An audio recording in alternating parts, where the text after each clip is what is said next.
minutes లో ఈరోజు crispy dosa చేసుకుందాం. మన దగ్గర 2 ప్రొడక్ట్స్ ఉన్నాయండి, multi millet Java powder and రాగి జావా పౌడర్. ఇది వచ్చేసి ఈ రోజు రాగితో మనం దోశ ఎలా ప్రిపేర్ చేసుకోవాలో చూద్దాము. ఓకేనా? ఫస్ట్ కొంచెం రాగి పిండి తీసుకొని బౌల్లో వేసుకోవాలి, కొంచెం వాటర్ మిక్స్ చేసుకోవాలి. ఇప్పుడు ఇది ఉండ లేకుండా కలుపుకున్నాం కదండి, దీంట్లో మీకు నచ్చినవి వేసుకోవచ్చు. నేనైతే చాప్డ్ ఆనియన్స్, ఒక పచ్చిమిర్చి, కరివేపాకు, కొంచెం క్యారెట్ తురుము వేస్తున్నాను. వేసి ఇది కొంచెం బాగా మిక్స్ చేసుకోవాలి. వేస్తున్నాను కొంచెం నెయ్యి వేసి ఆనియన్తో బాగా ఇలా అనుకోని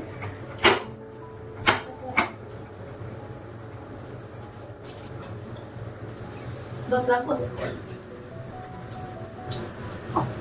ఒక సైడ్ దోశ రోస్ట్ అయిపోయిందండి, ఇంకొక సైడ్ టర్న్ చేసుకున్నాం కొంచెం స్లోగా. ఓకే, ఇటు సైడ్ కూడా కాల్చుకొని ఒక 1 minute రోస్ట్ చేసుకోవాలి. ఇది కూడా ఈ క్రిస్పీ దోశ రెడీ అయిపోయిందండి. ప్లేట్లోకి సర్వ్ చేసుకొని ఎంజాయ్ చేయడమే.